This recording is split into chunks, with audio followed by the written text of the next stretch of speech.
Başkanım hoş geldiniz. Selamünaleyküm. Aleykümselam ve rahmetullah. Hoş bulduk. Kolay gelsin. Allah razı olsun. Allah hoş geldiniz. Kendilerine ikram ediyoruz.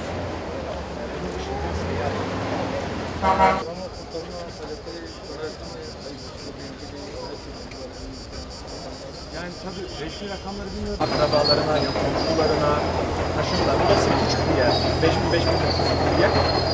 Ama tatilcileri çok geldi. Kolay gelsin arkadaşlar. Kolay gelsin. Allah razı olsun. Allah kolaylık versin. Amin. Amin. Hayırlı sağlık, hoş geldiniz. Büyük emeğiniz var. İnşallah Rabbim ecrinizi zayi etmeyecek. Amin inşallah. Böyle dar zamanlarda belki zaten işi siz yapıyorsunuz ama biz de bir selam vererek belki size bir manevi destek, bir motivasyon, bir yönüm hoşluğu. Şey yapan sizsiniz. Size herkes olsun. Tüm millet olsun. Şahsım olsun. Arkadaşlarım olsun. Bir teşekkür etmeyi bir borç. Teşekkür ederim. Kolay gelsin. Sağ olun başkanım. Allah kolaylık versin. Allah razı olsun. Allah razı olsun. Ben de bir çok memnun oldum. Akademiden yanılırsa başkan yardımcısı. Tabii acınızı zayi etmesin. Kitabını göreceksiniz. Mahcup olun. Yani ihbar olan yerlerde ayrı ayrı kaybolarak sayılmışlarsa bu böyle bir şey olabilir. İnşallah o kadar değildir yani. İnşallah. Yani bizim temennimiz de o. İşte bir de her parçayı normal bir şey gibi sayıyorlar. Yani bir vefat gibi sayıyorlar. Sonra o DNA testleri birleşince bazı parçaların aynı kişiye ait olduğu tespit ediliyor. Öyle olunca da vefat sayısı biraz daha bir şey oluyor. Düşüyor. Çok sağ olun. Allah sizden razı olsun. Meşgulsünüz, yoğunsunuz. Çok zaman almak istemiyorum. Bir şeyle ilgili. Arama faaliyetleri devam ediyor. Evet. Birçok arkadaşımıza ulaşılıyor. Aradığımız birkaç arkadaşımız var. Onlar da arama faaliyetlerimiz devam ediyor. Bir yandan arama faaliyetleri devam ediyor. Bir yandan da şehrin normalleştirme çalışmalarımız devam ediyoruz. Evet, organize yapıyorsunuz. İnşallah Allah için yapıyorsunuz ve Allah hizmetlerini kendi için kabul etsin. Fakat buna rağmen bu fedakarlıklarınıza teşekkür etmek bizim için bir borç. Yani bütün babasına Zor zaman. elimizden bu geliyor, manevi olarak biz de yanındayız. Elimizden ne gelirse onu yapmaya hazırız. Ve inşallah bu acımız demeye gelir. Yükünüzü bu anlamda belki birkaç kelam ve hasretmeyin. Allah çok sağ olun. Çok sağ olun. Allah şunu yani yakınlarını kaybeden vatandaşların kaldığı belli bir yer varsa onları Meftarlarımızın birçoğu İnebolu bir yer oluşturuyor. Orada hareket ediyor. Oraya götürüyor. Oradan defnediliyor. Aileleri oradan veriyor. Mesela bir kısmı İstanbul'a gitti. İstanbul'da aldı gitti. Orada ikiz çocuklar aile İstanbul'a tamam. Bir kısmı buradaki köylerde de yapılıyor. Şu an hala buradaki bekleyen var mı bilmiyorum. Şey yapalım, ben size bir iki tane şimdi birazdan veririm. Peki. Allah razı olsun.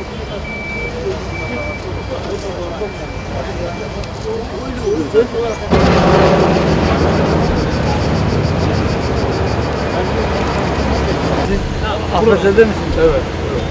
Rabbim beterinden de benzerinden de saklasın. Amin. İnşallah can kaybınız yoktur. Yok Allah'a can kaybı. İyi aman Komşularımızdan, akrabalarından.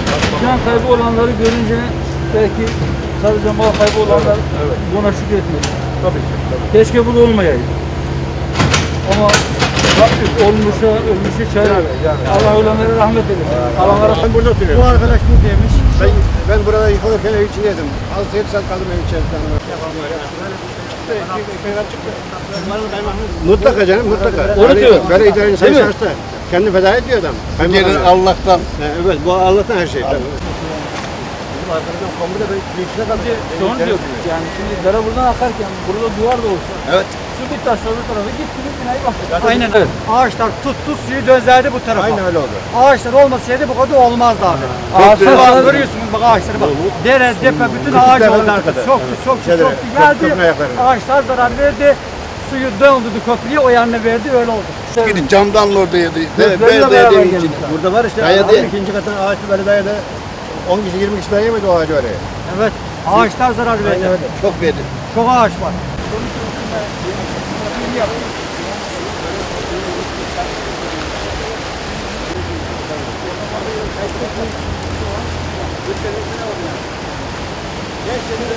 Bir sene kaçın demedi. Arabayı çekin dedi. Aynen Bir öyle. de teklif ederdi. Ben de ona göre belki bir teklif buldum. Arabanızı çekin, arabanızı Arabadan çekin. mı önemliydi insanlardan yani? Ama muhtemelen bu kadar o arsanın tahmin- geleceğini kimse tahmin edemedi. tahmin Yoksa etmedi, evet, kimse evet. kimsenin düşman değil ama Mutlaka canım. neticede acemilik de bir kabahat. Bu da bir... Yani birisi bir makamda oturuyor sonra hakkını vermelidir. Evet, evet. Böyle bir durmaya verdim. Allah yardımcınız olsun. Gene hoş geldiniz diyorum gayretten. Allah razı olsun. Bize teşekkür ediyorum hayretten. Allah razı olsun. Peki geçmiş olsun. Sağ ol. Allah Peki. razı olsun. Allah'a emanet olsun. Kefaret olsun inşallah. Ama baş ya bir daha kimse bir dere yataklarına ev yaptı. Belediyenin izin vermedi değil mi? Belediye. Bir kere bakacak burası bir şey olsun ne olur. Al. Belediye binadan bina yapıyor. Buyurun. Çayını oraya gördüğün yeri. Evet. Allah nasip etmedi. Hepiniz nasıl oldu? Nefes sayılıdır. gelişti olay? Tükenmeden bir şey olmaz. Yaşamış Allah korusun. Helal korusun. Rabbim iman ile bu dünyadan göçmeyi nasip etsin. Allah cümlemize yardımcısı Allah razı olsun. olsun. Çıkacak param yoğunmuş. Oraya temele gidiyordum. Biz bir şey demeyiz. Allah'ım bize iyi olsun. Benim arabayla beraber. Hepinize hoş geldiniz. Çok teşekkür ederim. Allah'a emanet olun. Kolay gelsin.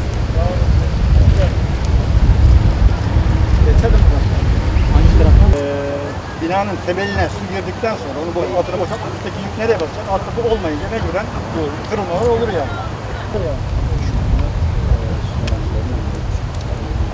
Rabbim bir Tonlarca daha böyle yük var. acılar yaşatmasın. Tabii onlarca yük var üstünde. Mecburen kıracak bir yerinden ağırlığını yani. Öyle boşalan yerleri kırmış. Şimdi Olacak vatandaş bir şey. dedi ki işte bize dediler ki arabalarınızı çekin. Dedi ki bu büyüklükte olduğunu bilseler herhalde kaçında diyecekler yani. Tabii bilemez. Evet. Yani muhtemelen o onu görmemişler. Bir su basması falan gibi düşünmüşler ama işte Yani ahireti bilemez. yok. Yani Bitti normal bilemez. şartlarda aslında bunun benzerini bir de yaşanabilecek göz önünde bulunarak bu ayakta kalanların da yıkılması lazım diye düşünüyorum. Peki kolay gelsin. Kolay gelsin. Geçmiş olsun. Geçmiş olsun abi. Sana bir şey vermiş oldum. Allah kolaylık versin. Allah kolaylık versin. Kolay gelsin. Hala bak.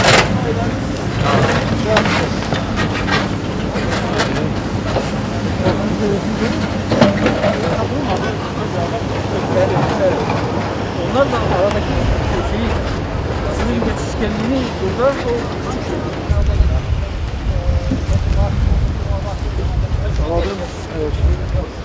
Çalışmaya ara verildi. Biz de dinlenelim dedik. Allah kolaylık versin. Allah razı olsun. Dinlenin tabii. Hem bedenen hem şeyle dinlenin.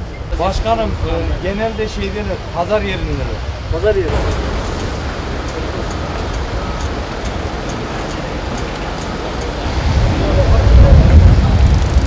Ağaçları köklerle beraber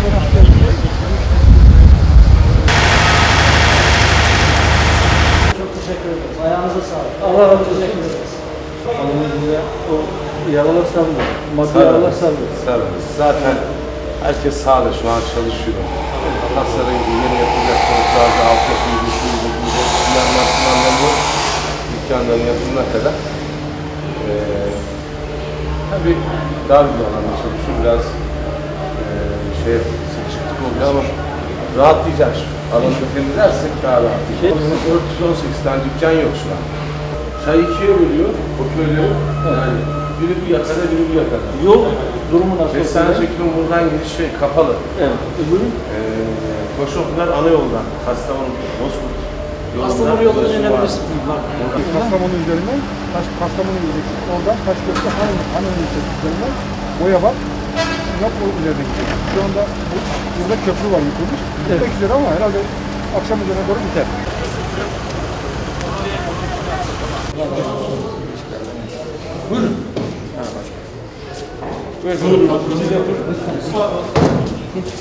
Ben misafir değilim.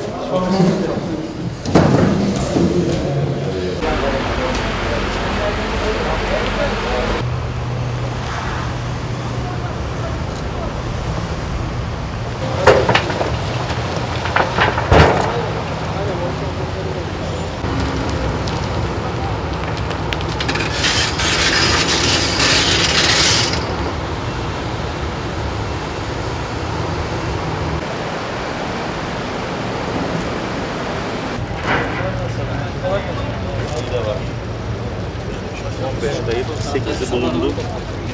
Geçmiş olsun diye dağıldı. Selamünaleyküm. Geçmiş olsun. Biraz hani Allah Teala der ki insanoğlunun kendi elleriyle yaptıklarının karşılığı başlarına gelen her şeyler birçoğunu dağıtıyor. Belki tek her birimiz değil ama bir anlamda insanlar bazen böyle çok olan. İnsanlarda şöyle bir şey oluşmuş. Devlet nasıl olsa yarısını verecek diye tutuyorlar. Herkes fazla yazıyor. Niye yarısını alsam da kârdır. Eğer biz vicdanen zaten bunu eğer içimize işlemeyip de böyle fazla yazarsak, insan hurda arabalarını, para etmeyecek arabalarını devletten 3 kuruş daha alırım diye yazarsa zaten O zaman yeni seneler bekleyelim. heh.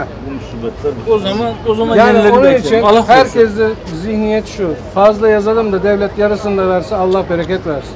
Ama ne oluyor bu sefer? Gerçekten ihtiyaç sahipleri hiçbir şey hak ettiğini alamıyor.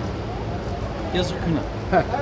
Önce vicdanen biz bir kere vicdan hesabımızı yapalım. Ondan sonra mal hesabını yaparız. Biz birbirimize merhametli olursak Allah'tan Aynen işte. Allah'tan da bize karşı merhametli olmasını dileyelim o zaman. Aynen öyle. Yoksa eğer biz merhamet etmezsek, biz birbirimize karşı merhametli olmazsak o zaman benzer musibetler daha çok başımıza gider. Allah muhafaza etsin. Tekrar geçmiş olsun. Sağ olun. Bir şekilde canlanır. Yani el birliğiyle hükümetin bütçesi yetmese millet kendi cebinden inşallah destek olur. Bir şekilde birbirimizi sarıp sarmalayacağız. Yapacak bir şey yok. Tamam. Umudumuzu Allah'a bağlayalım. Hükümetin bütçesi Allah beterinden saklasın. Böyle büyük geçmiş olsun. Allah size kolaylık versin. Allah sağ olsun. Hasar tespit çalışmaları bitti mi? Bitiyor mu? Onu maliye yaptı, bitti. Ara sıra tek tek kalanları haber veriyoruz. Ondan sonra geliyorlar, incelemesini yapıyorlar. Yani genel anlamda var mı? Ferit kaçmış olanlar olabilir. Ama bazen dükkan sahibi olmuyor. Evet. Geldikleri zaman olmuyor ama biz çağırınca hemen gelip yapıyoruz. Evet. Yani o konuda bir sıkıntımız yok. Yani depo hasarı burada bir 40, sanayi olarak bir 40 dükkanımız var yukarıda. Evet. Uyum şeyi, kooperatif. Burada da 16 dükkanımız var. Hasar gören. Giden. Yıkılacak olan. Evet. Diğerleri az hasar. Yıkılacak olan şu anda 56. Yani yapacak 3'te yani. Hemen kısa sürede de yapılır. İnşallah. İnşallah. Hiç gibi Bu yaralar sarılı bir şekilde de keşke canları gitmeseydi. Keşke can kayıpları. Ama inşallah Allah onlara da şehit sağlığı vermiştir. İnşallah. Selamünaleyküm. Aleykümselam. Nasılsınız, iyi misiniz abi? Teşekkür ediyorum. Hoş geldiniz. İyi. Kolay gelsin. Sağ olasın. Hoş geldiniz. Safa getirdiniz. Cümlemiz inşallah. İyi olacak inşallah. Uğraşıyoruz inşallah. Sağ olun. Kolay Siz abi. gelsin. Görüşürüz. Sağ olun. Sağ olun. Sağ olun. Kaymakamımız İsmail Pendik hoş geldin. Başın sağ olsun. Allah-u Teala tahsilatlarını affetsin. Size de güzel bir sabır versin. Amin. Sağ olun. Musibet büyük, yaygın.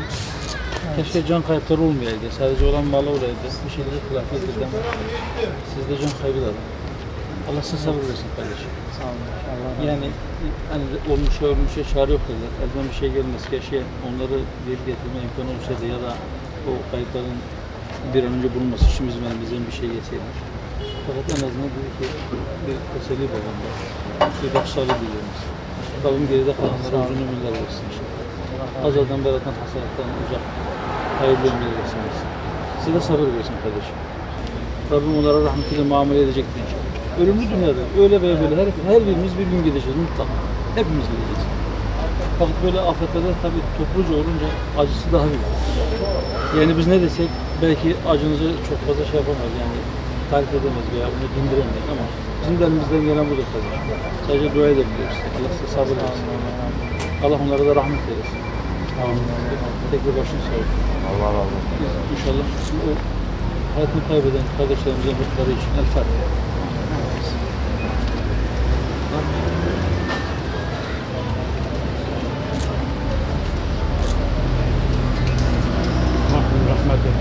Rabbim sabır versin size. Onlara da rahmet eylesin. Allah'a ısmarladık kardeşim. Allah'a emanet olun. Allah razı olsun. Kardeşimize de gidelim. Belki gidersiniz ama siz buradasınız değil mi?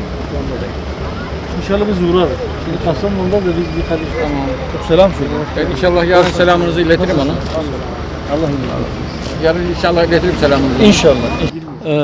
Öncelikle geçmiş olsun diyorum bütün afetzedelere. Bu sel afetinde hayatını kaybeden vatandaşlara da rahmet diliyorum. Gerçekten yerinde gezdik, gördük. Afetin boyutlarının ne kadar büyük olduğunu gördük. Allah bir daha benzer afetler yaşatmasın. Allah beterinden de korusun. Fakat bizim şunu da unutmamamız lazım. Allah'ın mülkü olan bu tabiatı kendi mülkümüz olarak görüp hoyratça, sınırsızca tüketebileceğimizi düşündük. Havayı kirlettik, toprağı kirlettik, suyu kirlettik ve neticede benzer afetleri daha sık yaşar duruma geldik.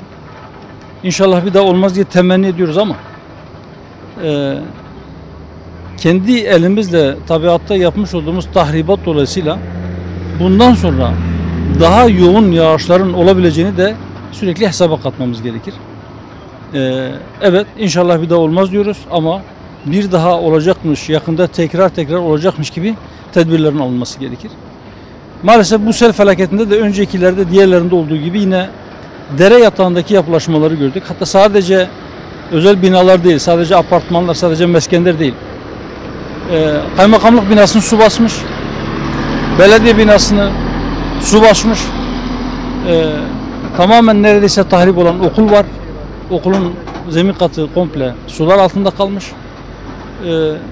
Bu bize şunu gösteriyor ki dere yataklarından kaçmak için çok kesin bir kararlılık gerekiyor. Bir daha dere yataklarında yapılaşmamak adına ne gerekiyorsa yapılmalıdır. Hatta mevcut binalar sadece bu sel afetinden dolayı yıkılan binalar değil. Bundan sonra benzer bir felakette yıkılma tehlikesi olan binalar da belki bugünden yıkılmalıdır ki bir daha benzer acılar yaşanmasın. Bugüne kadar 60'ın üzerinde sadece burada can kaybı var. Sinop ve Bartın ile birlikte can kaybı şu ana kadar 77 kayıp olan vatandaşlar var. Ümit ediyoruz ki kayıp sayısı, can kaybı sayısı daha fazla artmaz. Ama dediğim gibi benzer olayların bir daha yaşanmaması için mutlaka elden gelen tedbirler almak lazım. Evet, afetin boyutları çok büyük. Kimse bu boyutta bir afet beklemiyordu belki. Ağaçlar kökünden sürüklenip gelmiş ve o ağaçların köprülere takılması sonucu su yön değiştirmiş, dere yatağı taşmış ve bütün çarşıyı su basmış durumdadır. Tekrar geçmiş olsun.